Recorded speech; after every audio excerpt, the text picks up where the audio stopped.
नमस्कार दोस्तों, एक बार फिर से आपका हार्दिक स्वागत है, हार्दिक अभिनंदन है आपके पसंदीदा YouTube channel Target with Balram Swami में। दोस्तों, आज हम एक नई सीरीज आप लोगों के लिए लेके आ रहे हैं, जिसके अंदर हम BSTC के अंदर आने वाले शिक्षण अभिरुचि को आज हम इस क्लास के अंदर स्टार्ट करेंगे। दोस्तों, ये जो शिक्षण अभिरुचि है, जो BSTC का एंट्रेंस एग्जाम होता है, जो हम BSTC में एडमिशन देने से पहले जो एग्जाम जो अभी होने वाला है हाल ही के अंदर, उस एग्जाम के लिए, उस एग्जाम को पास करने के लिए बहुत ही बहुउपयोगी है। यानी कि इतना मान लीजिए कि आपके 120 से लेकर 130 नंबर सिर्फ ये शिक्षण अभिरुचि ही बनाएगी, क्योंकि आपके एग्जाम के अंदर जो BSTC का एंट्रेंस एग्जाम जो होता है बच्चों, उस एग्जाम के अंदर इस शिक्षण अभिरुचि के पार्ट से आपसे 50% पूछे जाते हैं। 50% पूछे जाते हैं। उन 50% की जो मार्किंग होती है वो पर पर्सन 3 नंबर की होती है। तो इसके हिसाब से आपके टोटल नंबर बनते हैं 150 नंबर। यानी कि आपके एंट्रेंस एग्जाम में मार्क के सबसे ज्यादा, यानी कि ये मान लीजिए 150 नंबर का जो पार्ट है वो आपका ये शिक्षण अभिरुचि है और सबसे आसान है। बाकी सब्जेक्ट जैसे जीके है, तो जीके सभी को आता है, जीके सबके लिए एक हार्ड चीज हो सकती है पढ़ने के लिए, जो 12th पास बच्चे हैं, या फिर हम ये कह सकते हैं हिंदी और जो इंग्लिश का पार्ट्स है, रीजनिंग जो है वो आप लोगों के लिए टफ हो सकती है। परंतु इस चीज को समझकर आप आसानी से कर सकते हो, क्योंकि एक व्यवहारिक सी चीज है।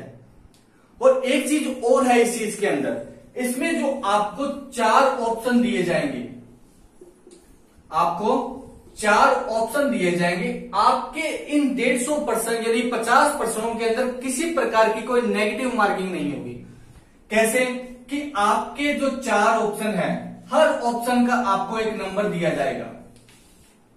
आपसे कोई प्रश्न पूछ लिया गया और उस प्रश्न के 4 ऑप्शन है, तो हर ऑप्शन के नंबर होंगे आपके पास।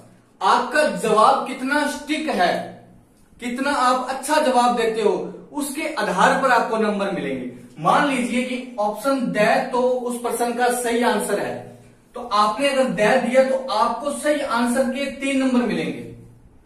और अगर आपने मान लीजिए द ना देकर ए दिया, तो उसमें क्या है, ए सही आंसर नहीं है पर कुछ कुछ सही है, तो आपको इसके मान लीजिए 2 नंबर मिलेंगे। मान लीजिए ब उससे थोड़ा ठीक है या उससे थोड़ा कम आंसर सही है, तो उसके आपको 1 नंबर मिलेंगे। ज्यादा से ज्यादा आपको 0 दे सकता है, उससे कम नहीं देगा। यानी कि आपको हर ऑप्शन के नंबर मिलेंगे। हर ऑप्शन के मतलब आपको एक ऑप्शन के 3 नंबर होंगे, एक के 2 होंगे और एक के 1 होगा और एक का 0 नंबर होगा। तो इसलिए डरने की कोई बात नहीं है, हर पर्सन आपका एक नंबर लेकर आएगा। तो इसलिए ये माना जाता है कि जो BSTC का एंट्रेंस एग्जाम जो होता है, उस एग्जाम के अंदर इस पार्ट से बच्चे ज्यादा से ज्यादा नंबर बनाते हैं और जो उनके लिए बहुउपयोगी सिद्ध हो जाता है। पास में कॉलेज और उस एग्जाम को पास करने के लिए सबसे अच्छा सब्जेक्ट माना जाता है और सबसे अच्छा पार्ट माना जाता है शिक्षण अभिरुचि। तो दोस्तों, आज हम इस क्लास से लेकर आगे आने वाले जितने भी क्लासें हैं, उनके अंदर हम शिक्षण अभिरुचि को एक अच्छे मेथड के साथ पढ़ेंगे। और मैं गारंटी देता हूं, अगर आपने इन चीजों को अच्छे से पढ़ लिया तो आपका 1 नंबर भी नहीं कटेगा।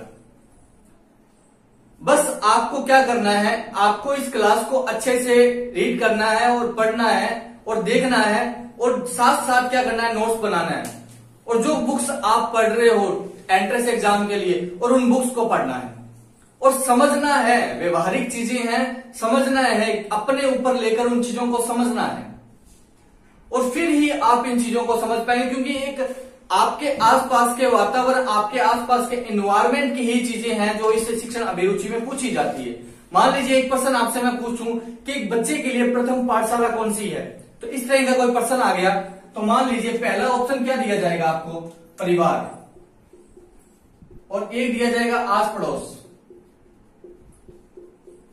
एक दिया जाएगा विद्यालय, एक दिया जाएगा समाज। तो अब आपको क्या करना है, इसमें से सही आंसर चुनना है। अगर आपने परिवार आंसर को सही माना आपके अनुसार तो आपको इसके 3 नंबर मिलेंगे, यानी कि सही आंसर है परिवार की। परिवार एक बच्चे की क्या होती है, प्रथम पाठशाला होती है।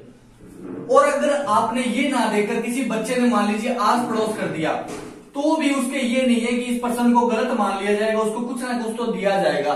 मान लीजिए इस ऑप्शन को उन्होंने 2 नंबर का रखा है तो आपको 2 नंबर मिल जाएंगे। इस ऑप्शन को मान लीजिए विद्यालय अगर आंसर आपने दे दिया तो इस ऑप्शन को मान लीजिए 1 नंबर दिया हुआ है तो 1 नंबर आपको मिलेगा। समाज तो हो ही नहीं सकता, समाज एक अलग घटना है तो उसके आपको 0 नंबर। यानी कि हर ऑप्शन का कोई ना कोई एक नंबर होगा और जो नंबर आपको मिलेगा आपके व्यवहार को, आपकी मेंटलिटी को चेक करने के लिए ये शिक्षण अभिरुचि क्या है आपके एंट्रेंस एग्जाम में जोड़ी गई है, जो आगे चलकर क्या ले लेती है, साइकोलॉजी यानी मनोविज्ञान का रूप ले लेती है। जो हम एंट्रेंस एग्जाम देने के बाद जो बीएसटीसी हम करेंगे या बीएड हम जो करते हैं उसके अंदर क्या होता है कि फिर आपको एक साइकोलॉजी या मनोविज्ञान को पढ़ना पड़ता है और वो मनोविज्ञान क्या आपकी व्यवहारिक चीजों में बदलाव लाती है, आपके पढ़ाने के तरीके में बदलाव लाती है। तो उससे पहले आपकी एक मेंटलिटी को चेक किया जाता है इस एग्जाम के अंदर कि आपकी सोच कहां तक है, आप चीजों को किस तरह से सोचते हैं, इसलिए इस चीज को जोड़ा गया। आपको क्या करना है, उस एग्जाम के अंदर बैठने, एग्जामिनेशन हॉल में बैठकर आपको उन चीजों को समझना है, प्रश्न को 2 बार पढ़ना है, फिर आंसर देना है। अगर आप गारंटी के साथ कहता हूं, अगर प्रश्न को 2 बार पढ़कर और उस चीज को अगर समझकर अगर आंसर देते हो तो गारंटी के साथ उस प्रश्न का आंसर आप सही दोगे, क्योंकि वो एक व्यवहारिक चीज है जो आपको समझ में आ जाएगी, आपके आसपास वो घटित हुई चीज है। तो दोस्तों इस क्लास के अंदर और आगे आने वाली सभी क्लास के अंदर इसके 8 टॉपिक है। टोटल आपके शिक्षण अभिरुचि के 8 टॉपिक दिए गए हैं, जिसमें सबसे पहला जो टॉपिक है, जो सबसे पहली यूनिट जो है वो है सामाजिक परिपक्वता। पहली यूनिट क्या है, सामाजिक परिपक्वता। आज हम इसी यूनिट की बात करेंगे कि सामाजिक परिपक्वता क्या है। आज हम पहली यूनिट से लेकर लास्ट जो इसकी यूनिट है उस यूनिट तक हम पहुंचेंगे और 8 यूनिट हम क्लासों के अंदर कंप्लीट करेंगे। तो दोस्तों अच्छे से इस वीडियो को वॉच कीजिए और इस वीडियो से नोट्स बनाइए और पढ़िए। अभी आपके पास टाइम है, थोड़ा आप पढ़ सकते हो आराम से। तो ज्यादा टाइम ना लेते हुए मैं आपकी जो आज की जो क्लास है, आज का जो टॉपिक रहेगा हमारा वो है सामाजिक परिपक्वता, जो आपका शिक्षण अभिरुचि के अंदर पहली यूनिट है। तो दोस्तों हम आज के टॉपिक की शुरुआत करते हैं। सामाजिक परिपक्वता क्या है। सबसे पहला प्रश्न जो हमारे सामने बनता है वो ये बनता है कि सामाजिक परिपक्वता है क्या, यानी यूनिट नंबर 1 क्या है, सामाजिक परिपक्वता। देखिए दोस्तों सामाजिक परिपक्वता है क्या। सबसे पहला जो प्रश्न है हमारे अंदर कि सामाजिकता क्या चीज है, क्या होती है ये सामाजिकता। सामाजिकता का अर्थ क्या होता है, देखिए समझिए इस चीज को कि जो चीज क्या है कि इस सामाजिकता के अंतर्गत क्या आता है कि एक व्यक्ति जो है वो अपने घर से निकलकर समाज के या वातावरण के अन्य घटकों के साथ जो संबंध स्थापित करता है उसको हम सामाजिकता कहते हैं। उनके व्यवहारों को जब अपनाता है, उनके रीति रिवाजों को जो अपनाता है या उन्हीं के अनुसार व्यवहार करता है तो उसको हम सामाजिकता कहते हैं। यानी कि सामाजिकता का मतलब क्या होता है कि आपका जो समाज है या आपका जो आसपास का वातावरण है उसके साथ एक समायोजन या एडजस्टमेंट बिठाना, वो सामाजिकता है। यानी कि एक व्यक्ति है, अब ये एक व्यक्ति है, अब इस व्यक्ति का जब जन्म हुआ तो वो क्या करता है, शेषावस्था तक तो अपने घर के अंदर रहता है और तब निकल कर क्या करता है, जब शेषावस्था हमारी जब कंप्लीट होती है ना कि बच्चे के जब 5-6 साल का जब बच्चा होता है उसके बाद उसे कहां भेजा जाता है, सबसे पहले विद्यालय में भेजा जाता है। विद्यालय में उसे भेजा जाता है और विद्यालय में भेजते हैं तो क्या होता है, उसके सामने अनेकों प्रकार के व्यक्ति सामने आते हैं। यानी क्लास के अंदर कम से कम 50 बच्चे उसके सामने होंगे। अब इन 50 बच्चों का क्या होगा, अलग अलग व्यवहार होगा। क्या होगा, अलग अलग व्यवहार होगा। अब ये बच्चा क्या करेगा, ये जो बच्चा है वो इन सभी के व्यवहारों को क्या करेगा, अपनाने की कोशिश करेगा, अपनाने की कोशिश करेगा। आपने देखा होगा अपने आसपास के बच्चों को कि वो जब स्कूल से घर आते हैं तो कुछ ना कुछ नया सीख कर आते हैं। एक नई आदत उनके अंदर डेवलप होती है। तो वो क्यों होती है? क्योंकि वो एक समाज में रहकर आ रहे हैं। उनका समाज कौन सा है? वो स्कूल है, और उस स्कूल के अंदर अनेकों प्रकार के बच्चे हैं और टीचर्स हैं जो उनको नई नई बातें सिखाते हैं, और वो सीखकर उनको अपने व्यवहार में शामिल करते हैं, यानी कि उनके अनुसार वो क्या करने लग जाते हैं? आचरण करने लग जाते हैं। तो ये हमारी सामाजिकता होती है। सामाजिकता को समझने से पहले एक छोटी सी लाइन इसकी समझ लेना कि सामाजिकता का मतलब क्या होता है? समाज के साथ उचित समायोजन बिठाना, और समाज के साथ अर्थात समाज के साथ मानसिक रूप से, शारीरिक मानसिक रूप से या संज्ञानात्मक रूप से। संज्ञान क्या होता है? संज्ञानात्मक रूप कौन सा होता है? ज्ञान का जो सर्वोच्च बिंदु होता है जो हमारा, यानी कि ज्ञान जब एक चरम सीमा पर पहुंच जाता है तो उसे हम संज्ञानात्मक विकास कहते हैं हमारा, ठीक है। उसके अलावा भावात्मक, यानी कि किसी भावना से हम किसी व्यक्ति के साथ जुड़े हैं। और एक होता है मनोक्रियात्मक। मनोक्रियात्मक यानी कि हम किसी व्यक्ति के व्यवहारों को जब हमारे व्यवहार के अंदर जब शामिल कर लेते हैं, यानी कि एक व्यक्ति क्या कर रहा है? सुबह शाम पूजा पाठ कर रहा है, तो हम उसे देखकर क्या करते हैं? हम भी पूजा पाठ करने लग जाते हैं। तो क्या किया हमने? उसके व्यवहार को हमारे व्यवहार में क्या कर लिया? शामिल कर लिया। तो क्या हुआ? हमने उसके मनोक्रियात्मक रूप को अपनाया है। मन से वो इस चीज का अध्ययन करता है और हमने उसकी मनोक्रियात्मक रूप को क्या कर लिया? अपना लिया। तो हमने इन तीनों चीजों को एक साथ मिलकर जब एक व्यक्ति अपनाता है तो हम ये कह सकते हैं कि वो व्यक्ति अब सामाजिकता की ओर बढ़ रहा है। जब व्यक्ति संज्ञानात्मक रूप को अपनाने लग जाए, यानी कि ज्ञान की चरम सीमा पर जब पहुंचने लग जाए, भावात्मक किसी भावना से किसी अन्य व्यक्ति की, देखिए जब बच्चे का जन्म होता है तब उसमें किसी प्रकार की कोई भावना नहीं होती है। आपको भी पता है कि एक बच्चे का जब जन्म होता है, यानी बच्चा जब छोटा है 2-3 साल का, तब उसमें कोई भावना नहीं है। वो बड़े को भी थप्पड़ मार देगा और छोटे को भी थप्पड़ मारेगा, क्योंकि एक भावना नहीं है उसके अंदर, किसी प्रकार की भावात्मक रूप ही नहीं है उसके अंदर। फिर बात आती है मनोक्रियात्मक की, यानी कि बच्चा क्या करता है? शुरू से ही क्या करने लग जाता है? जब वो छोटा होता है तब उसे नहीं समझ होती है, पर बाद में धीरे धीरे वो जब उस विद्यालय में प्रवेश करता है और घर के जो परिवार के लोगों को जब अच्छे से पहचानने लगता है तो उनके समान क्या करने लग जाता है? आचरण करने लग जाता है। तो वो हमारा मनोक्रियात्मक रूप होता है। और इन सभी का जब क्या करते हैं हम, विकास जब हमारे अंदर होने लग जाता है तो क्या होगा कि इन चीजों के जो विकास के बाद क्या होगा कि एक व्यक्ति क्या है? वो हर किसी व्यवहार के अंदर अपना एक संतुलित व्यवहार करेगा। हर तरह के वातावरण में एक संतुलित व्यवहार करने लग जाएगा। और वो जो संतुलित व्यवहार है वो ही एक व्यक्ति को क्या बनाता है? आदर्श व्यक्ति बनाता है, आदर्श नागरिक बनाना। मान लीजिए यहाँ पे एक व्यक्ति ने अपने इनके 50 बच्चों के व्यवहारों को अपनाना। आप समझने की कोशिश कीजिए कि एक व्यक्ति है, एक बच्चा, मान लीजिए एक बच्चा है, उसको उम्र के बाद यानी 5 साल के बाद उसको क्या भेजा? विद्यालय में भेजा। और विद्यालय में जब गया तो बच्चों के साथ साथ वहां पे क्या हुए? शिक्षक भी थे। अब वो क्या करता है? इन शिक्षकों और इन बच्चों के व्यवहारों को, अब इन सब के क्या है? अलग अलग व्यवहार है, तो इन सब के व्यवहारों को क्या करना है? अपनाने की कोशिश करता है और अपनाता है। और अपनाकर क्या करता है? अपने अंदर संज्ञानात्मक और कौन सा?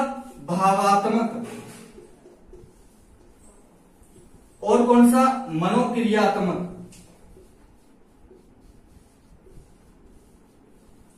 इन रूपों में क्या करता है? विकास करता है। इन सभी पक्षों में क्या करता है? अपना विकास करता है। और ये विकास की जो प्रक्रिया है वो एक व्यक्ति को क्या बनाती है? आदर्श नागरिक बनाती है। क्या बनाती है? आदर्श नागरिक बनाती है। और ये जो आदर्श नागरिक होता है वो ही पूर्ण रूप से क्या होता है? सामाजिक होता है। यानी कि आपने देखा होगा एक व्यक्ति जो चोरी, अपराध, घृणा, इस प्रकार के भावात्मक रूप अपने अंदर लिए बैठा है तो वो व्यक्ति सामाजिक नहीं कहलाता, वो असामाजिक तत्व कहलाता है। हम कहते हैं ना ये तो असामाजिक तत्व है। तो असामाजिकता का मतलब क्या होता है? यानी कि वो समाज के व्यवहार को नहीं अपना रहा, समाज के अंदर जो नियम कायदे हैं उनको नहीं अपनाकर वो उनके विपरीत दिशा की ओर चल रहा है, तब हम उसे क्या कहते हैं? असामाजिक कहते हैं। एक व्यक्ति चोरी कर रहा है, शराब पी रहा है, नशा कर रहा है, तो उस व्यक्ति को हम क्या कहते हैं? ये असामाजिक तत्व है, यानी कि इस पे मैच्योरिटी नहीं है। सोशल मैच्योरिटी बिल्कुल नहीं है, अनसोशल है वो। तो उस व्यक्ति को जब हम असामाजिक कहते हैं तो सामाजिक हम किसको कहेंगे? जो समाज के नियमों के अनुसार चलता हो, समाज के नियमों के अनुसार चलकर उन्हीं के सांचे के अंदर ढल जाए, उन्हीं के अनुसार आचरण करने लग जाए, तो वो व्यक्ति क्या होता है? सामाजिक कहलाता है। सिंपल सी बात है कि एक व्यक्ति जो अपने आसपास के वातावरण के अनुसार आचरण करे, एक आसपास की परिस्थितियों के अनुसार आचरण करे, तो वो व्यक्ति क्या कहलाता है? सामाजिक कहलाता है। तो यहां तक बात समझ में आई कि सामाजिक परिपक्वता क्या होती है, सोशल मैच्योरिटी क्या चीज होती है। सोशल मैच्योरिटी में क्या होता है? एक चाइल्ड, एक बच्चा जो है उसे स्कूल में भेजा जाता है और स्कूल में जाने के बाद में आप एक उदाहरण के तौर पे इसको समझिए। ऐसा नहीं है कि स्कूल ही सब कुछ होता है, हमारे अंदर अनेक प्रकार की अभिक्रियाएं, अभिरुचियां जो होती है, या ये कह सकते हैं कि अभिकरण होते हैं हमारे आसपास, जिनके अनुसार हमारे अंदर सामाजिकता पैदा होती है। तो उनमें एक अभिकरण क्या होता है? हमारा विद्यालय होता है। तो उसके अनुसार हम एक उदाहरण के तौर पर इस चीज को समझने की कोशिश करते हैं। तो आप समझिए कि एक बच्चा है, उसे विद्यालय में भेजा गया, और विद्यालय में भेजने के बाद वहां पे अनेक प्रकार के शिक्षक उसे जब पढ़ाते हैं और बच्चों के बीच में रहता है, तो उनके व्यवहारों को अपनाता है। अब इसमें कुछ अच्छे बच्चे भी होंगे और कुछ बुरे भी होंगे, पर उसे कौन सी चीजें ज्यादा अट्रैक्टिव कर रही है, वो उन चीजों को अपनाएगा और उनके अनुसार क्या करेगा? आचरण करने लग जाएगा। जिन बच्चों के साथ या जिस वातावरण में वो रहेगा, उससे उसके अंदर असामाजिकता पैदा होगी क्या? सामाजिकता पैदा होगी। यानी कि अगर अच्छे वातावरण में अच्छे बच्चों के साथ रह रहा है तो वो सामाजिक बन जाएगा, सामाजिक व्यक्ति बन जाएगा, आदर्श नागरिक बन जाएगा। अगर वो असामाजिक बच्चों या ऐसे बच्चों के साथ रह रहा है जिनका आचरण गलत की ओर है, तो वो असामाजिक तत्व या अनमैच्योर बन जाएगा, अनमैच्योर सोशल पर्सन बन जाएगा। तो क्या होगा? उसके बाद क्या करेगा? जब वो इनके सभी को अपना लेगा तो उसके अंदर ये तीन पक्ष पैदा होंगे। कौन कौन से? संज्ञानात्मक, यानी कि ज्ञान का एक स्रोत बिंदु पैदा होगा, ज्ञान बढ़ेगा उसका, बार बार ज्ञान बढ़ता जाएगा। फिर उसका भावात्मक रूप पैदा होगा, यानी कि वो अब भावना ही उसके अंदर पैदा होने लग जाएगी। जब वो समाज से जुड़ जाएगा, समाज के अन्य रिश्तों को जब समझने लग जाएगा, तो एक भावना उसके अंदर पैदा हो जाएगी। अब उसे लगेगा कि समाज बहुत बड़ा है और समाज में अनेक प्रकार के रिश्ते हैं, ये बड़ा है, ये छोटा है। यानी कि जो शिक्षक होंगे वो उसे बड़े और छोटे में अंतर करना सिखाएंगे, संस्कारी बनाने की कोशिश करते हैं। तो उसके अंदर एक भावात्मक रूप या भावात्मक पक्ष पैदा होगा। दूसरा मनोक्रियात्मक, यदि किसी अच्छे व्यक्ति को, यानी कि मान लीजिए एक शिक्षक जो है, उस शिक्षक का पढ़ाने का तरीका एक बच्चे को बहुत अच्छा लगा, तो घर पे आके उसकी नकल करता है। कई बार आप लोगों ने भी की होगी कि एक शिक्षक जो है आपका फेवरेट टीचर होता है, आप उसकी नकल घर पे आके करते हो, तो वो क्या होता है? वो आपका एक मनोक्रियात्मक रूप है। आप उसकी क्रिया को क्या है? अपनाने की कोशिश कर रहे हो, उसके अनुसार बनने की कोशिश कर रहे हो, तो वो आपका मनोक्रियात्मक रूप कहलाता है। आई बात समझ में? परिभाषा समझ में आई? कि इस परिभाषा के अंदर आपको इतना ही याद रखना है कि सामाजिकता क्या चीज होती है। सामाजिकता वो होती है जब हम हमारे आसपास के वातावरण के अंदर जो जितने भी घटक हैं या जितने भी पक्ष हैं या जितने भी व्यक्ति हैं, उनके आचरणों को जब हमारे व्यवहार में शामिल करने लग जाते हैं, उनके अनुसार आचरण करने लग जाते हैं या उनके अनुसार नियम और कायदों से चलने लग जाते हैं, तो वो हमारी सामाजिकता कहलाती है। ठीक है, यहां तक आई बात समझ में। उसके बाद हम बात करेंगे सामाजिक अभिकरणों की, कि हमारे सामाजिक अभिकरण कौन कौन से हैं। सामाजिक अभिकरण कौन कौन से हैं? सबसे पहले दूसरी टॉपिक की बात करें, या इसी यूनिट के दूसरे पॉइंट की बात करें, तो दूसरा पॉइंट कौन सा होगा? सामाजिक अभिकरण।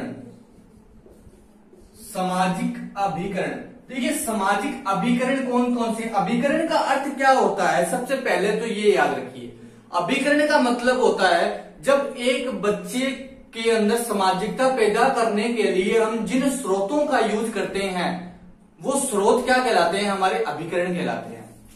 बच्चे के अंदर ये भावना पैदा करनी है, हमें सामाजिक बनाना है। उसको सामाजिक बनाने के लिए जिन जिन साधनों का प्रयोग करते हैं, जिन जिन साधनों का प्रयोग करते हैं, वो साधन क्या कहलाते हैं? अभिकरण कहलाते हैं। क्या कहलाते हैं? अभिकरण कहलाते हैं। अब ये साधन कौन कौन से होते हैं? साधन दो प्रकार के होते हैं।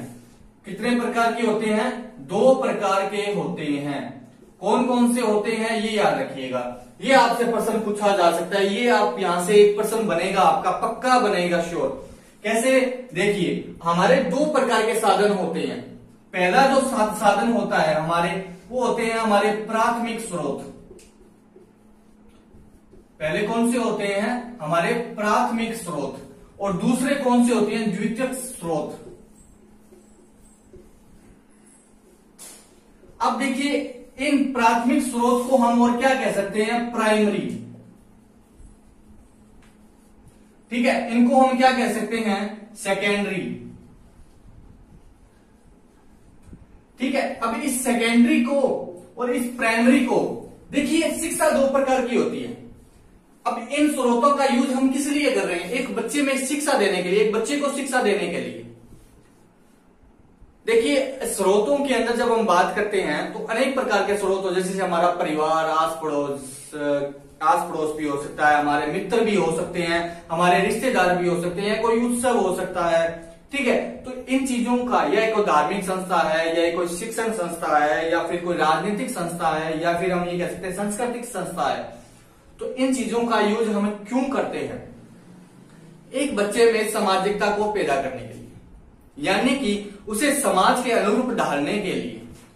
और समाज के अनुरूप तब डालेंगे जब उन स्रोतों से उसे नई नई शिक्षाएं मिलेगी। और शिक्षा पाने के दो साधन होते हैं हमारे पास।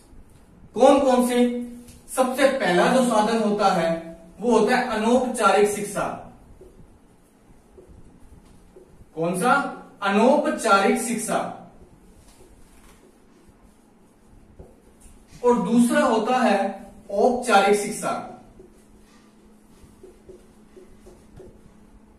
दूसरा कौन सा होता है? औपचारिक शिक्षा। अब देखिए, अनौपचारिक शिक्षा और औपचारिक शिक्षा में फर्क क्या है? आपको हमेशा याद रखनी है ये चीज कि शिक्षा दो प्रकार की होती है। पहली अनौपचारिक शिक्षा होती है, दूसरी औपचारिक शिक्षा होती है। अनौपचारिक शिक्षा कौन सी है? जो शिक्षा आपको अपने आप प्राप्त होती है, जो शिक्षा आपको अपने आप प्राप्त होती है या अपने आप वंशानुक्रम के माध्यम से प्राप्त होती है। जैसे कि आपका परिवार, यानी प्राथमिक स्रोत जो होते हैं हमारे, जो हमारे जितने भी प्राथमिक स्रोत हैं या प्राइमरी, जब ये कह सकते हैं कि प्राइमरी जो स्रोत होते हैं हमारे, जो हमारे सामाजिकता पाने के लिए, वो सारे स्रोत कौन से कहलाते हैं? अनौपचारिक कहलाते हैं। कौन से कहलाते हैं? अनौपचारिक कहलाते हैं। ठीक है, ये हमारे प्राथमिक स्रोत कितने हैं? ये सारे क्या कहलाते हैं? अनौपचारिक स्रोत कहलाते हैं। और जो द्वितीयक स्रोत हैं वो हमारे औपचारिक कहलाते हैं। अब देखिए, अनौपचारिक के अंदर अनौपचारिक की परिभाषा क्या है? कि जो चीजें हमें अपने आप मिलती है वो चीजें क्या है? अनौपचारिक कहलाती है। तो अनौपचारिक में देखिए, सबसे पहले क्या आता है? हमारा परिवार। सबसे पहली जो पाठशाला है एक बच्चे की, वो कौन सी होती है? परिवार होती है। बचपन से पढ़ते आ रहे हैं। उसके बाद क्या होता है? दूसरा, उसकी मित्र मंडली, यानी कि अब वो स्कूल जाएगा। परिवार से निकलकर बच्चा सबसे पहले कहां जाता है? स्कूल में जाता है। रिश्तेदारों के यहां तो नहीं जाएगा, वो अपने स्कूल जाएगा। और स्कूल में जब जाएगा तो उसे क्या बनेंगे? मित्र बनेंगे। और जो मित्र बनेंगे उनसे भी कुछ ना कुछ नया सीखेगा। सबसे पहले तो वो परिवार से सीखता है। खाना पीना, उठना बैठना, बोलना, चलना, सब चीजें क्या है? उसके परिवार से सिखाई जाती है। अच्छे संस्कारों की जो शुरुआत होती है, अच्छी बातों की जो शुरुआत होती है, वो परिवार से होती है। और उन्हें परिपक्वता लाने के लिए हम उसे कहीं और भेजते हैं। और घर से निकलकर वो विद्यालय जाएगा तो मित्र मंडली मिलेगी, या घर से जब बाहर भी निकलेगा तो आस पड़ोस के बच्चे जो उसके मित्र बनेंगे, तो वो भी इसका एक स्रोत होगा। उनसे भी एक नई नई चीजें सीखेगा। यानी कि ये प्राइमरी स्रोत है हमारा। फिर उसके बाद आपका आस पड़ोस, आपका आस पड़ोस का वातावरण किस प्रकार का है? आप कैसे माहौल में, कैसे मोहल्ले में रहते हो, ये आपकी शिक्षा और आपकी सामाजिकता पर बहुत ही गहरा प्रभाव डालती है। यानी कि एक बच्चे के वातावरण का प्रभाव उस बच्चे के ऊपर बहुत ही ज्यादा पड़ता है। बच्चा जन्म से चाहे किसी भी परिवार का हो, अगर उसे आप ऐसे वातावरण में भेज दो जहां पे चोरी, लूट खसोट या नशा होता हो, बच्चा वैसा बन जाएगा। देखिए, बहुत से मनोवैज्ञानिकों ने, बहुत से लोगों ने ये बातें सिद्ध की है आपने कहानी सुनी होगी मोगली वाली, सुनी है ना सभी ने। ये मोगली कौन था? एक व्यक्ति था, एक मानव के घर पे इसने जन्म लिया था ना। अब इस मानव के घर पे इसने जन्म लिया तो ये अपने परिवार से बिछड़ कर क्या कहां पहुंच गया? जंगल में पहुंच गया। कहां पहुंच गया? जंगल में पहुंच गया। और जंगल में कहा? भेड़ियों के झुंड में। भेड़ियों के झुंड में जब वो पहुंचा तो क्या हुआ? अब ये सिर्फ अपना परिवार उसे नहीं मिला तो वो नहीं भेड़ियों के झुंड में क्या करना, अपना जीवन बिताने लगा। यानी कि छोटा सा बच्चा था, जन्म लेते ही वो बिछड़ गया अपने परिवार से और भेड़ियों के झुंड में जाकर मिल गया। तो क्या हुआ? वो भेड़ियों के साथ में ही रहना शुरू कर दिया। जो भेड़िए के जो बच्चे थे उन भेड़ियों के बच्चों के साथ में क्या करने लगा? खेलने लगा, उठने खाने पीने लगा। तो क्या हुआ? एक समय ऐसा आया कि ये जो मोगली था वो उन्हीं भेड़ियों के अनुसार ही क्या करने लगा? आचरण करने लगा, या उन्हीं के अनुसार जीवन यापन करने लगा। अब उसे मानव जाति से कोई मतलब नहीं था, वो मानव जाति को जानता ही नहीं है। वो क्या जानता है? वो उस जंगल को जानता है और जंगल के अंदर वो इन भेड़ियों को जानता है कि एक पशु या एक पक्षी या एक जानवर किस प्रकार से आचरण करता है। उसी आचरण को ये मोगली जानने लगा। उसे मानव के आचरण के बारे में कुछ नहीं पता, क्योंकि उसे जन्म से ही किसका आचरण मिला? किसका वातावरण मिला? जंगल का वातावरण मिला, इसलिए वो जंगली बन गया। तो उसी प्रकार क्या होगा कि आपके आस पड़ोस का वातावरण किस प्रकार का है, उस वातावरण का प्रभाव एक बच्चे के ऊपर सर्वाधिक पड़ता है। ठीक है। उसके बाद हम बात करते हैं जो हमारा अगला स्रोत है वो है रिश्तेदारी या रिश्तेदार, कि आपके रिश्तेदार कैसे हैं। ठीक है, कि आपके घर आने वाले व्यक्ति किस प्रकार से आचरण करते हैं। अगर कोई मान लीजिए ऐसा व्यक्ति आपके घर पे आ रहा है जिसका आचरण बहुत ही अच्छा हो, जिसने बहुत कुछ अचीव किया हो अपने लाइफ के अंदर, एक आपको मोटिवेट देकर जाएगा, मोटिवेशन देकर वो जाएगा, तो उस चीज का प्रभाव भी क्या पड़ेगा? आपके ऊपर पड़ेगा, अच्छे से पड़ेगा। क्योंकि हमारे आसपास हमें एक वातावरण मिलेगा, कुछ समय के लिए मिले, पर हम जब कहीं जाते हैं तो वहां का वातावरण हमारे ऊपर प्रभाव डाल देगा। फिर उसके बाद विभिन्न उत्सव, आप किस प्रकार के उत्सव बनाते हैं आपके धर्म के अनुसार। जब आप दीपावली बनाते हैं तो दीपावली हमें कौन से आचरण करने के लिए कहती है कि मिलजुल कर रहना चाहिए, समाज में सत्य के ऊपर सत्य की जीत हुई। यानी कि इस प्रकार की हमें भावात्मक रूप हमें प्रदान कराती है। होली क्या होती है? होली के अंदर भी हमें क्या कहते हैं? अच्छे और बुरे में फर्क करना सिखाती है। तो इस प्रकार के जो उत्सव हमारे अंदर बने हुए हैं वो उत्सव हमारे समाज के अंदर हमें सामाजिकता के अंदर एक भावात्मक पक्ष मजबूत करते हैं हमारा। ठीक है। इसके अंदर ये जो प्राथमिक स्रोत है आपको इतने याद रखने हैं, 1 2 3 4 और 5 स्रोत आपके कौन से हैं? आपके प्राथमिक स्रोत कहलाते हैं। पांचों के पांचों रट लेना कि आपसे अगर पूछ लिया जाए व्यक्ति की प्रथम पाठशाला कौन कौन सी है, या आपसे पूछ लिया जाए कि निम्नलिखित में से व्यक्ति के प्रथम स्रोत कौन से हैं, आपको दे दिए जाएंगे ऑप्शन के अंदर 1 2 3। एक ऑप्शन में अलग दे दिए जाएंगे, 2 के अंदर एक अलग दे दिया जाएगा, या आपको 3 अलग दे दिए जाएंगे, एक आपको ये दे दिया गया मान लीजिए मित्र मंडली। और आपसे पूछ लेते हैं निम्नलिखित में से कौन सा प्राथमिक स्रोत है, तो आपको पता होना चाहिए कि जो मित्र मंडली है वो प्राथमिक स्रोत है।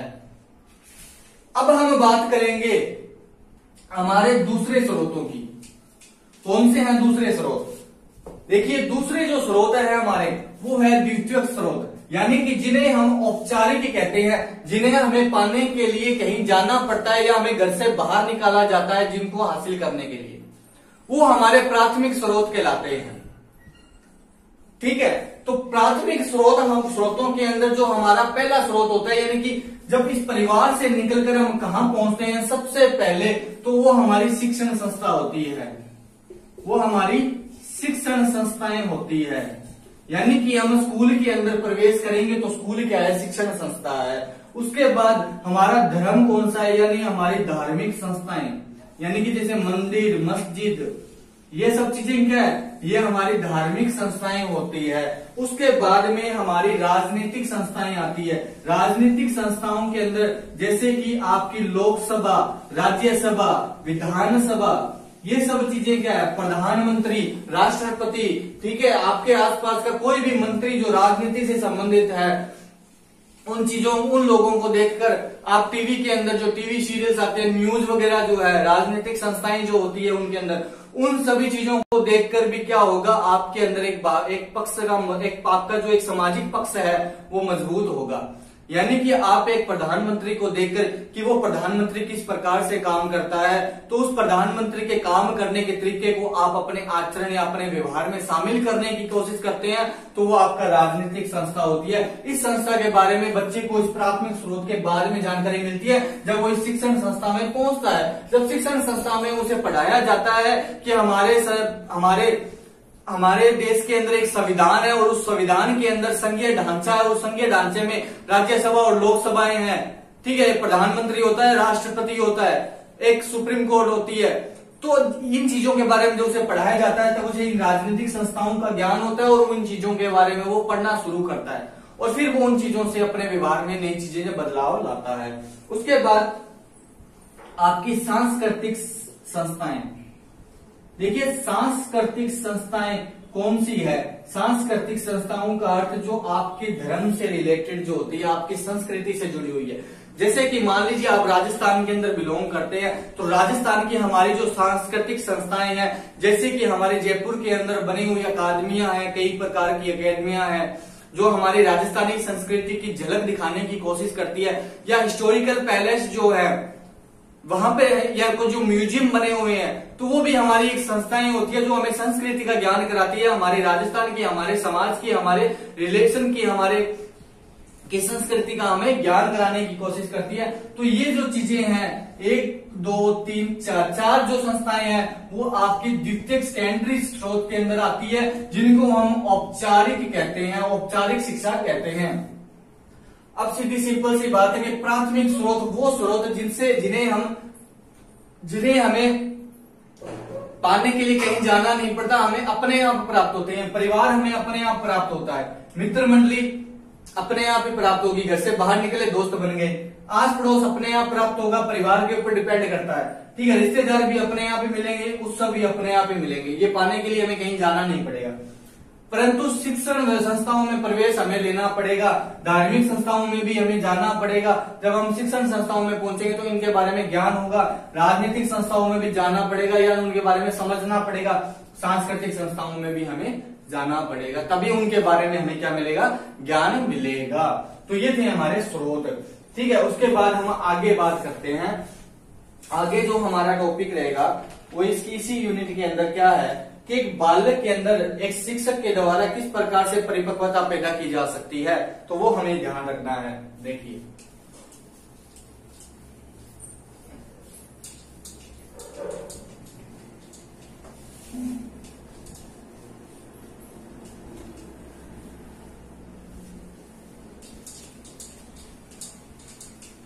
देखिए अब बात आती है शिक्षक के द्वारा परिपक्वता पैदा करनी।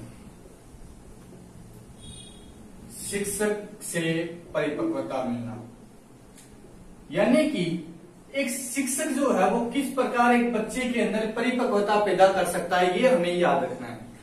तो सबसे पहले तो हमें ये याद रखना चाहिए कि जो ये शिक्षक है, इस शिक्षक का परिपक्व होना बहुत जरूरी है। ये शिक्षक के अंदर सामाजिकता के गुण होंगे।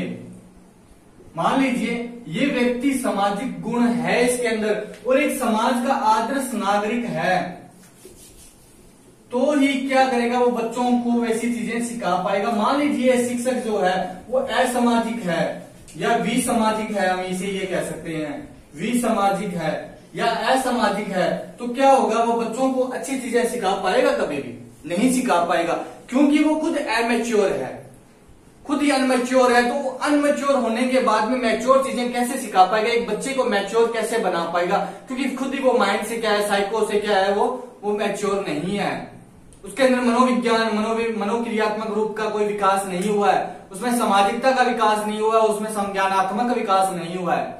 तो क्या हुआ, वो परिपक्व नहीं है, और जो परिपक्व नहीं होगा वो कभी भी किसी को परिपक्व नहीं बना पाएगा, वो अच्छी चीजें नहीं बता पाएगा।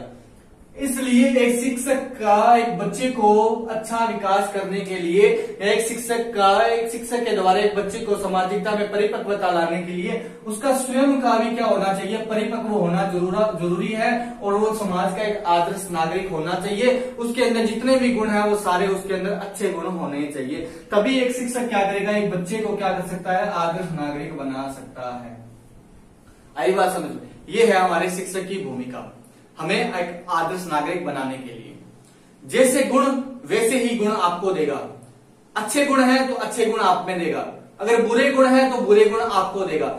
तो इस प्रकार से क्या है कि बच्चे के अंदर आदर्श नागरिक बनाने के अंदर शिक्षक की एक भूमिका रहती है। तो इसमें हम कुछ पहलुओं की बात करते हैं। तो सबसे पहले जो हमारा पहलू रहेगा इसके अंदर ये देखिए, सबसे पहले हम बात करते हैं शिक्षक को स्वयं एक आदर्श नागरिक के रूप में होना चाहिए। शिक्षक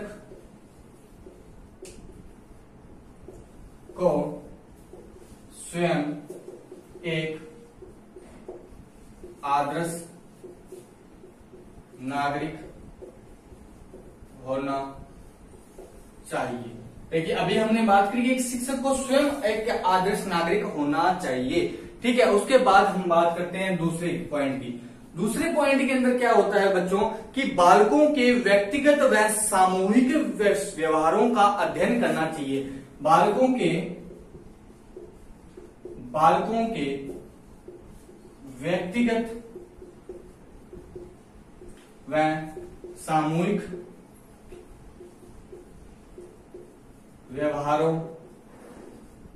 का अध्ययन, ठीक है। व्यवहारों का अध्ययन यानी कि बच्चा किस प्रकार के माहौल में रह रहा है, किन बच्चों के साथ रह रहा है, उसका व्यक्तिगत आचरण कैसा है, वो किस प्रकार से सोचता है, उसके व्यवहारों का एक अध्ययन उस शिक्षक को करना चाहिए। जब आप भी शिक्षक बनकर जब किसी क्लास में जाओगे तो 50 बच्चे या 40 बच्चे आपको उस क्लास में मिलेंगे, तो आपको हर एक बच्चे के व्यवहार के बारे में जानकारी प्राप्त करनी पड़ेगी, किस बच्चे का व्यवहार किस प्रकार से है, और उसी व्यवहार के अनुसार ही उसे पढ़ाना पड़ेगा आपको।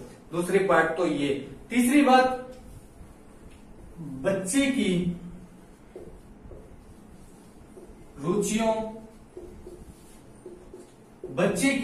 रुचियों और उसकी आवश्यकताओं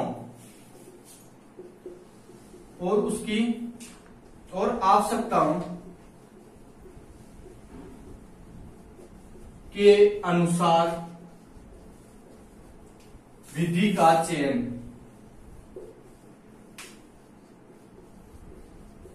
क्या करना, विधि का चयन करना। यानी कि हमें ये जानना है कि बच्चे को किस प्रकार की रुचि है, किस चीज के अंदर रुचि है, और उसी रुचि के अनुसार ही उसके विकास को गति देना। यानी कि एक बच्चा जो है वो क्रिकेट खेलना पसंद करता है।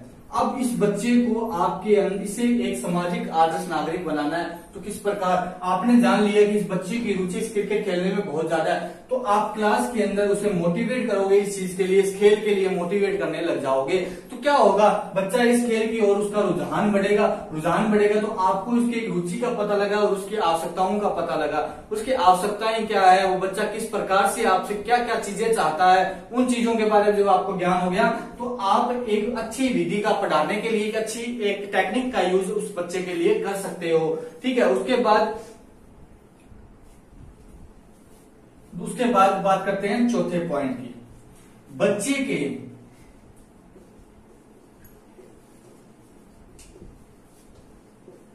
सामूहिक व्यवहार में वृद्धि करने के लिए समूह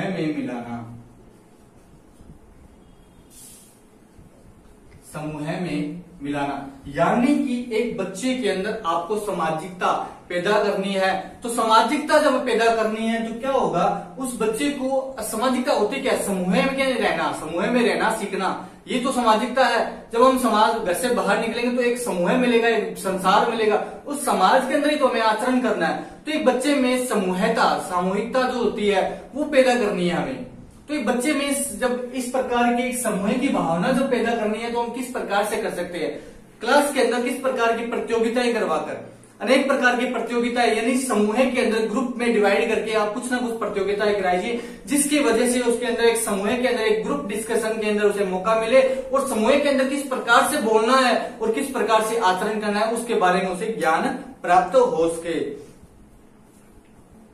उसके बाद हम बात करते हैं आगे 5 नंबर पॉइंट की। हमारी 5 नंबर की समाज के दोषों के बारे में ज्ञान करके, समाज के दोषों के बारे में अध्ययन करके बालक को बचाए रखना।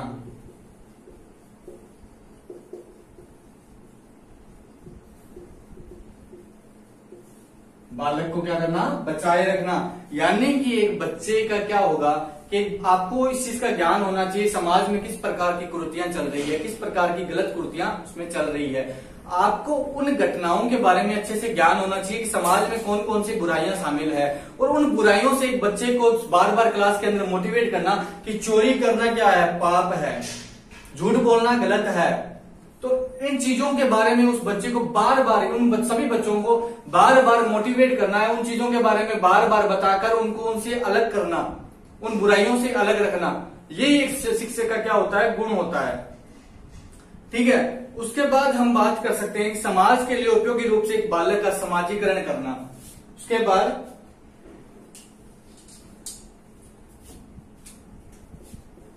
समाज के लिए बच्चे का समाजीकरण। अब एक शब्द आया है यहां पे, समाजीकरण। ये समाजीकरण क्या चीज है? सामाजिकता तो हमने पढ़ ली, पर अब समाजीकरण क्या है? समाजीकरण क्या होती है? एक दूसरे के व्यक्ति के मिलने के बाद उन्हीं के अनुसार व्यवहार करना समाजीकरण कहलाता है। यानी कि आप और हम मिले, मिलकर क्या किया?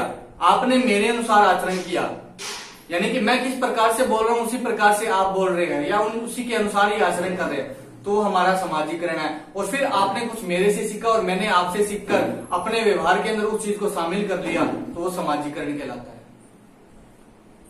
समाज की रूढ़ियों, रुचियों और समाज के नियमों और कायदों के अनुसार आचरण करना हमारा समाजीकरण कहलाता है। जब हम उस प्रकार से अपने आप को ढाल लेते हैं तो हम समाजीकरण की प्रक्रिया में बढ़ रहे हैं, वो हमारा समाजीकरण होता है। ठीक है।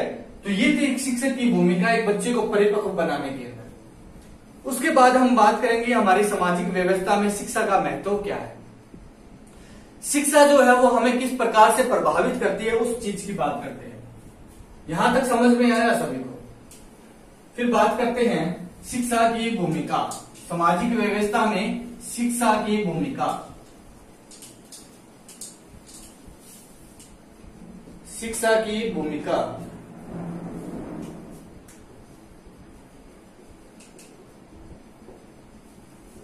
देखिए, शिक्षा की भूमिका किस प्रकार से है उस बात को समझने की बात है ये, कि जो शिक्षा जो होती है, शिक्षा जो है वो किन किन घटकों को प्रभावित करती है।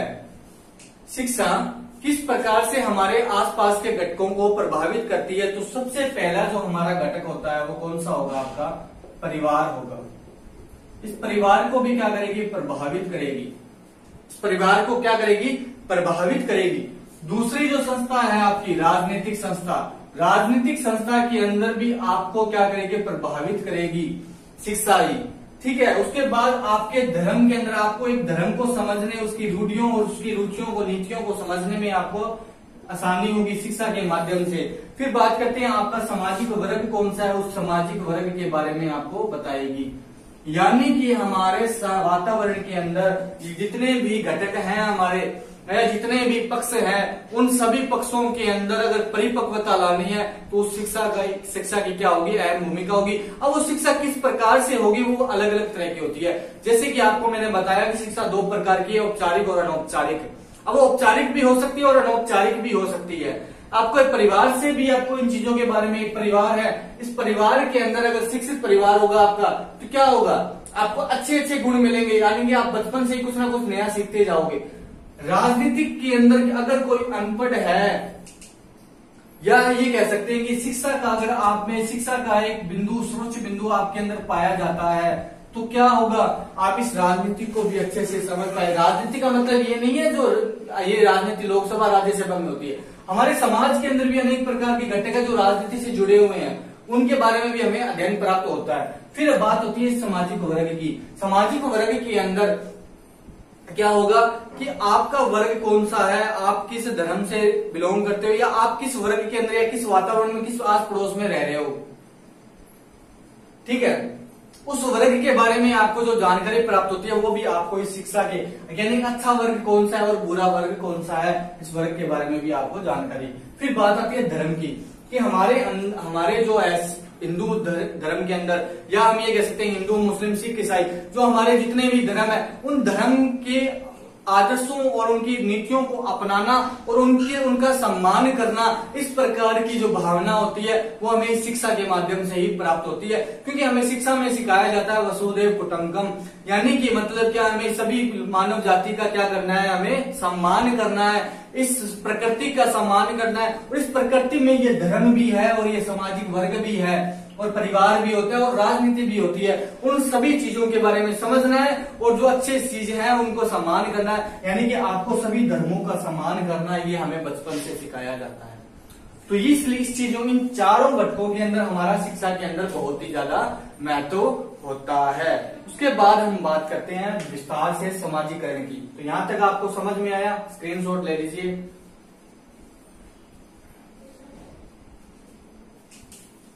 देखिए, अब हम बात करते हैं समाजीकरण की। समाजीकरण की जब हम बात करते हैं, देखिए अब तक हमने पढ़ा समाजीकरण को, सामाजिकता को। अब हम बात करेंगे सामाजिकरण की। सामाजिकरण क्या चीज होती है?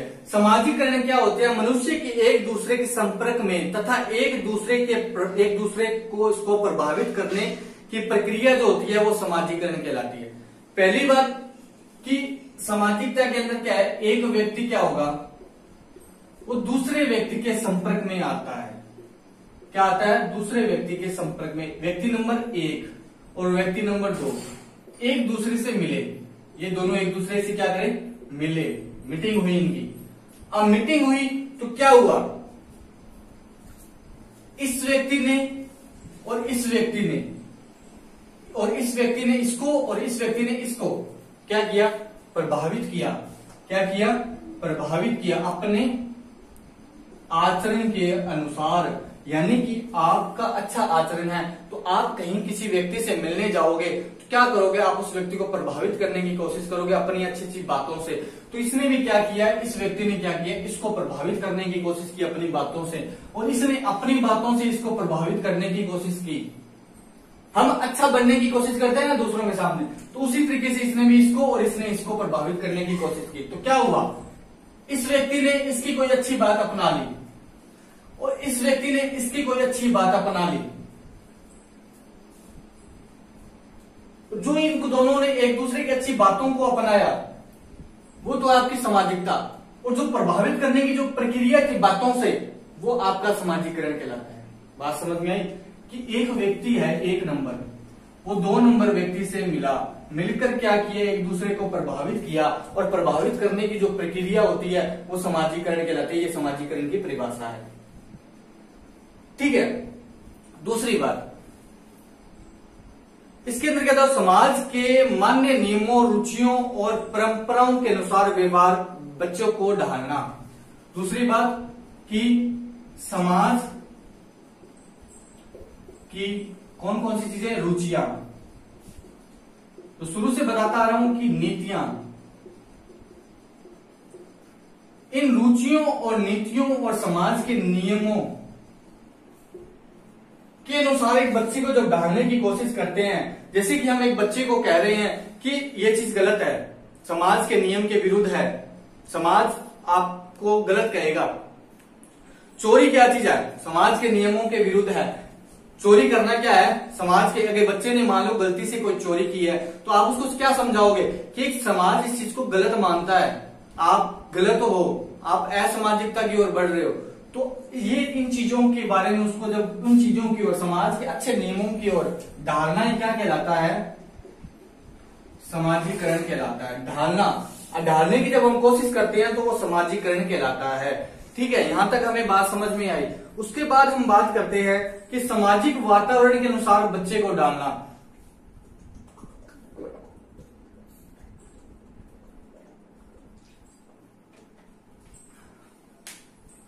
सामाजिक वातावरण के अनुसार बच्चे को ढालना। सामाजिक वातावरण के अनुसार बच्चे को ढालना क्या कहलाता है? समाजीकरण कहलाता है। यानी कि सामाजिक वातावरण क्या होगा कि आपका समाज किस प्रकार से कौन कौन से नियमों के अंदर है। मान लीजिए आप एक ऐसे समाज में रह रहे हैं जिस समाज के अंदर क्या है कि अच्छे अच्छे लोग हैं, यानी कि एक ऐसा वातावरण क्रिएट करके एक सोसाइटी में रह रहे हैं मान लीजिए। अब उस सोसाइटी के कुछ नियम हैं। आपने देखा वो बड़ी बड़ी सिटियों में सोसाइटियां बनी होती है। अब उन सोसाइटियों के कुछ नियम्स होते हैं, कुछ रेगुलेशंस होती है। आप बच्चे को सिखाते हो कि ये नियम इस सोसाइटी के अंदर आपको मानने पड़ेंगे। यानी कि आप अपनी सोसाइटी के अनुसार उस बच्चे को उस वातावरण के अंदर ढाल रहे हो, तो आपका समाजीकरण है। एक जो इंपॉर्टेंट बात है, जो समाजीकरण जो होता है, समाजीकरण जो होता है वो एक व्यक्ति को क्या करती है? पशु से व्यक्ति बनाने का काम करती है। पशु से व्यक्ति बनाने का काम करती है। एक मानव क्या होता है, वो जन्म से क्या है, मानव के रूप में पैदा जरूर होता है, परंतु उसके अंदर किसी प्रकार की कोई भावना नहीं होती है। जिस प्रकार से एक पशु में कोई भावना नहीं होती है, वो किसी को भी आगे सींग मार सकता है। तो उसमें जब उसमें कोई भावना नहीं होती है तो वो भी एक पशु के रूप में है। अब उस पशु को एक व्यक्ति का रूप कौन देता है? वो ये समाजीकरण देता है। और एक समाजिकता, समाजीकरण के अंदर किस, देखो सामाजिकरण और सामाजिकता में फर्क क्या है? समाजीकरण क्या है? वो उस सामाजिकता की ओर बढ़ने की जो प्रक्रिया होती है ना, वो समाजीकरण है। और जब हम उस प्रक्रिया से गुजर जाते हैं तो वो सामाजिकता बन जाती है। आई बात समझ में? तो ये था समाजीकरण। अब इस समाजीकरण के अंदर एक मनोवैज्ञानिक की परिभाषा है, वो थोड़ी सी याद रख लेना।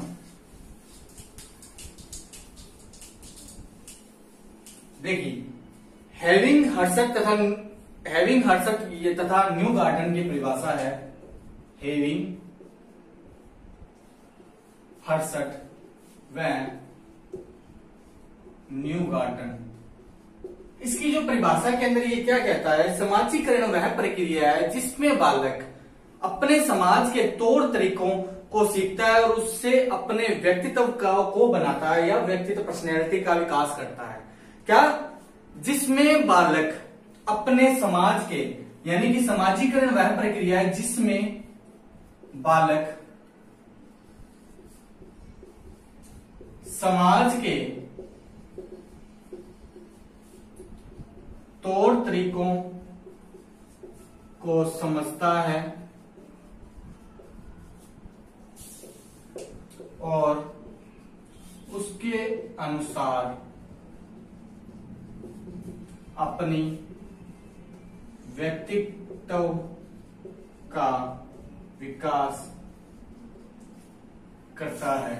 उसके अनुसार अपने व्यक्तित्व का विकास करता है। यानी कि एक बच्चा जो है वो समाज के नियमों को समझता है, समाज के नियमों को समझकर फिर अपनी पर्सनैलिटी जो है उसको डेवलप करता है। यानी कि आप क्या करते हैं, नई नई फैशन आती है ना, नई नई फैशन आ जाती है, तो हम उन फैशन के अनुसार ही अपने आप को ढाल लेते हैं, अपनी पर्सनैलिटी को उस प्रकार से बना लेते हैं। ठीक है, पहले जो कपड़े थे वो धोती कुर्ता पहनते थे, तो धीरे धीरे क्यों वो पैंट शर्ट आए, तो हमने अपनी पर्सनैलिटी को उसके अनुसार ही बदल लिया। फिर जींस आई तो जींस के अनुसार हमने उसको बदल लिया।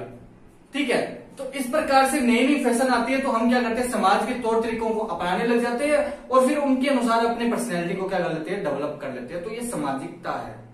अब इसके उद्देश्य क्या है? सामाजिक उद्देश्य देखो नॉर्मल सी बात है, उद्देश्य क्या होंगे एक समाजिकता के? समाजीकरण के उद्देश्य क्या होगा? सामाजिक भूमिकाओं का निर्वाह करना, सबसे पहला पॉइंट। देखिए,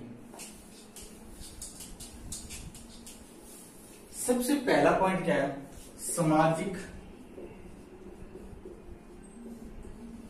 भूमिकाओं का निर्वाह करना। सामाजिक भूमिकाओं यानी कि समाज के नियमों, आदर्शों और समाज के अंदर घटने वाली घटनाओं का क्या करना, निर्वाह करना। किस प्रकार से हमें समाज के अंदर रहना है और समाज के नियमों को मानना है और समाज के रीति रिवाजों के अंदर किस प्रकार से हमें आचरण करना है, उसका निर्वाह करना एक समाजीकरण की एक सबसे बड़ा उद्देश्य होता है। उसके बाद दूसरा उद्देश्य क्या है, संस्कृति का हस्तांतरण।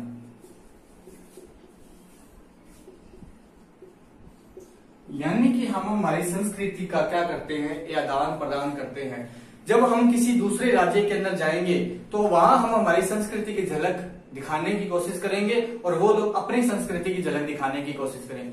लोग राजस्थान में क्यों आते हैं, यहाँ की संस्कृति की झलक देखने के लिए, तो हम उन्हें उनके सामने अपनी संस्कृति की झलक को पेश करते हैं, यानी हमारी संस्कृति का हस्तांतरण करते हैं। हमें हमारी संस्कृति का ज्ञान कब होता है, जब हम सामाजिकता की ओर बढ़ते हैं या समाजीकरण की प्रक्रिया की ओर बढ़ते हैं, समाजीकरण की प्रक्रिया में आगे बढ़ते हैं, तब हमारी संस्कृति का हमें ज्ञान होता है।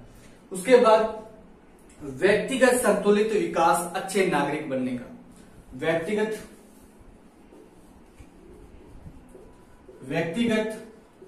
संतुलित विकास, व्यक्तिगत संतुलित विकास यानी कि एक व्यक्ति के अंदर ऐसा विकास करना कि वो समाज के हर चीज के अंदर क्या अपने आप को समायोजन, अपने आप को एडजस्ट कर सके। ये ना हो कि वो अग्रेसिव हो जाए जल्दी से जल्दी समाज के अंदर। देखिए समाज में जो व्यक्ति जल्दी से उछल कर बोलता है या ज्यादा बोलता है उसको समाज अच्छा नहीं मानता। समाज ऐसे व्यक्ति को जानता है जो सबकी बातें सुने और समझे और फिर उसके अनुसार आचरण करे, उसको लोग सामाजिक मानते हैं। तो इसलिए एक संतुलित व्यवहार एक व्यक्ति के अंदर पैदा करना समाजीकरण है का मेन उद्देश्य है। फिर अपने जीवन निर्वाह के लिए कौशलों का निर्माण करना। देखिए अपने जीवन का यापन करने के लिए, समाज के अंदर जीवन यापन करने के लिए हमारे अंदर क्या होनी चाहिए, स्किल होनी चाहिए। क्या होनी चाहिए, स्किल होनी चाहिए। कुछ रोजगार पाने के लिए कुछ अच्छा होना चाहिए, कुछ स्किल्स डेवलपमेंट आपके अंदर होनी चाहिए इस समाज में रहने के लिए, इस समाजीकरण में जीने के लिए, समाज के अंदर जीने के लिए। तभी तो अपने परिवार को चला पाएंगे। तो उस समाज के अंदर रहकर हम नए नए कौशलों का विकास करते हैं, तो वो हमारा समाजीकरण का उद्देश्य है। दूसरा, मानव कल्याण की भावना का विकास। 5 नंबर उद्देश्य क्या होता है, मानव कल्याण की भावना का विकास। देखिए मानव कल्याण की भावना का विकास का मतलब क्या होता है। देखिए मानव कल्याण की हमें शुरुआत से एक चीज सिखाई गई है जिसका नाम होता है वसुधैव कुटुंबकम, यानी कि हमें समाज की जो प्रकृति हमें भगवान ने दी है, उस प्रकृति का हमें क्या करना है, आदर करना है। समाज के नियमों का आदर करना है, समाज के लोगों का आदर करना है, समाज में जो नियम और कायदे हैं उनका आदर करना है। तो इन सभी चीजों का जब हमें आदर करना है तो वो हमारा क्या है, एक मानव के कल्याण की भावना, एक व्यक्ति का एक दूसरे व्यक्ति के लिए एक भावना होनी चाहिए, एक अच्छी भावना होनी चाहिए, वो उसका गलत ना सोचे, ऐसी भावना का विकास करना हमारा समाजीकरण का सबसे बड़ा उद्देश्य है। उसके बाद हम बात करते हैं समाजीकरण के प्रकार कौन कौन से हैं। तो देखिए बच्चों, समाजीकरण के कौन कौन से प्रकार होते हैं। समाजीकरण जो होता है वो 4 प्रकार का होता है। समाजीकरण के अंदर हमें 4 प्रकार के व्यक्ति मिलते हैं। पहला कौन सा होगा, विसमाजीकरण व्यक्ति, विसमाजीकरण, ठीक है। दूसरा कौन सा होगा, सचेत समाजीकरण, सचेत समाजीकरण, अचेत समाजीकरण, ठीक है। और चौथा कौन सा होगा, पुनः समाजीकरण,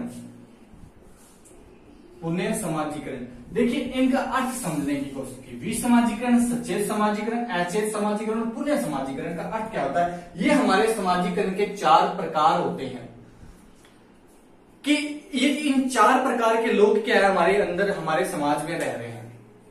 पहला विसमाजीकरण, कौन सा, जो व्यक्ति क्या करता है, अपराध करता है और क्या करता है, चोरी करता है, अन्य व्यक्ति से क्या रखता है, घृणा रखता है, कट्टरपंथी है, धर्म के ऊपर कट्टरपंथी है, तो वो व्यक्ति क्या है, अविसमाजीकरण कहलाता है। यानी कि वो समाज के अंदर अपनी एक मौजूदगी पेश कर ही नहीं पाया, समाज के अंदर एडजस्ट हो ही नहीं पाया, इसलिए वो अविसमाजीकरण है। एक व्यक्ति जब चोरी अपराध कर रहा है तो वो व्यक्ति क्या अविसमाजीकरण या असामाजिक तत्व कहलाता है। अब बात आती है सचेत समाजीकरण। सचेत समाजीकरण क्या होती है, जिस हमें समाजीकरण पैदा करने के लिए हमें अगर कहीं जगह पे भेजा जाता है तो वो सचेत समाजीकरण कहलाता है। यानी कि ये चीज होती है वो जानबूझकर होती है, यानी अपने आप होती है। सचेत समाजीकरण क्या होती है, जानबूझकर होती है। जानबूझकर का मतलब कि आप किसी व्यक्ति से मिले, यानी कि एक व्यक्ति के अंदर क्या हुआ, एक व्यक्ति दूसरे व्यक्ति से मिला तो क्या हुआ, इस व्यक्ति ने इस व्यक्ति के आचरण को मान लिया, अगर मान लीजिए कुछ उसे अच्छी बात लगी उसे अपना लिया, इस व्यक्ति को इसकी कोई अच्छी बात लगी इसने अपना लिया, और इसको इसकी कोई अच्छी बात लगी इसने अपना लिया। अपने आप, या ये कह सकते हैं कि जानबूझकर कुछ चीजें अपने आप हो जाती है, या हम ये कह सकते हैं कि समाज में परिवार है या वातावरण जो है, वातावरण से कुछ घटक हमें अपने आप वैसे मिल जाते हैं, ठीक है। जानबूझकर हम चीजों को अपनाने की कोशिश करते हैं, यानी कि एक व्यक्ति ऐसा व्यक्ति है जिस, अब एक व्यक्ति सभी जन्म एक साथ लेते हैं, एक तरह से होता है, उन्हें सृष्टि एक जैसी मिली है, परंतु फिर भी कुछ व्यक्ति क्या है, चोरी करने लग जाते हैं, और कुछ व्यक्ति क्या है, अच्छे बन जाते हैं। क्यों? क्योंकि वो जानबूझकर उन चीजों को अपना रहे हैं, उन्हें गलत सही का पता है, फिर भी वो क्या करते हैं, उस चीज को अपनाने की कोशिश करते हैं, तो वो जानबूझकर किया गया एक समाजीकरण कहलाता है। ये होता है सचेत समाजीकरण। अगर कोई व्यक्ति जानबूझकर कुछ चीजों को, आचरण को अपना रहा है अपने जीवन लाइफ के अंदर, अपने व्यवहार में, तो वो सचेत समाजीकरण कहलाता है। अब बात करते हैं अचेत समाजीकरण।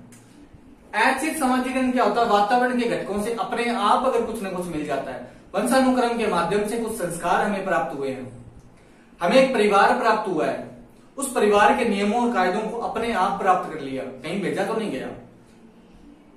विद्यालय में आपको भेजा जाता है क्योंकि प्राप्त करने के लिए, अच्छा नागरिक बनने के लिए, वो सचेत के अंदर आएगा। परंतु जो परिवार जो होता है वो अचेत के अंदर आता है, अपने आप चीजें प्राप्त होती है वहां से, तो वो अचेत है। यानी कि अचेत का मतलब क्या होता है, अपने आप सामाजिकता की ओर बढ़ना, अपने आप सामाजिकता की ओर बढ़ना। फिर बात आती है पुनः समाजीकरण की। पुनः समाजीकरण के अंदर क्या होता है कि एक व्यक्ति जो है वो पहले क्या है, ये विसमाजीकरण है, यानी कि अपराध कर रहा है, चोरी कर रहा है, चोरी की उसने, उसे सजा मिली 3-4 साल जेल में बिता के आया, और फिर उसे कोर्ट ने एक मौका दिया मुख्य समाज की मुख्य धारा से जुड़ने का। ऐसा होता है ना कि जो कोर्ट जो होती है, जज जो होता है, वो एक व्यक्ति को एक मौका जरूर देता है, जब उसका छोटा मोटा अपराध होता है उसके लिए उसे एक मौका दिया जाता है समाज की मुख्य धारा से जुड़ने का। सजा क्यों दी जाती है, जेल में क्यों रखा जाता है, मतलब क्या है, वहां रहकर वो व्यक्ति उन चीजों के बारे में सोचता है, उसे गिल्ट फील होता है, और फिर वो एक मुख्य धारा से जुड़ने का मौका उसे प्राप्त होता है बाहर निकलकर। अगर व्यक्ति इस विसमाजीकरण से जुड़कर वापस समाजीकरण के अंदर आ जाता है तो वो पुनः समाजीकरण कहलाता है। अगर व्यक्ति असामाजिक तत्व से सामाजिक बन जाता है तो वो पुनः समाजीकरण कहलाता है। 4 प्रकार है। पहला, जो व्यक्ति अपराध करता है वो विसमाजीकरण, जानबूझकर कोई समाजीकरण की प्रक्रिया को अपना रहा है तो वो कौन सा है, जैसे विद्यालय, शिक्षण संस्था या सामाजिक संस्था, राजनीतिक संस्था में भेजकर हम उसे कुछ प्राप्त करते हैं तो वो सचेत समाजीकरण। अपने आप को सामाजिकता के लक्षण पैदा हो रहे हैं तो वो अचेत, और पुनः यानी कि गलत होकर सही होना, वो क्या होता है, पुनः समाजीकरण होता है।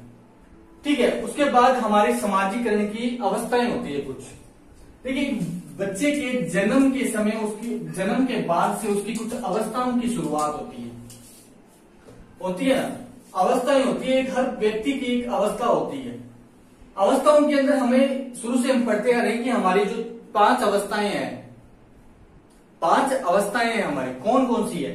शुरुआत को जो समाजीकरण होने की जो प्रक्रिया होती है वो 4 संस्थाओं में हम सीख जाते हैं, 4 अवस्थाओं में सीख जाते हैं। पूर्ण रूप से होना होता है उतना हम 4 में हो जाते हैं। 5वीं के अंदर तो बुढ़ापा है हमारा, तो पहली जो अवस्था होगी वो हमारी शिशु अवस्था कहलाती है।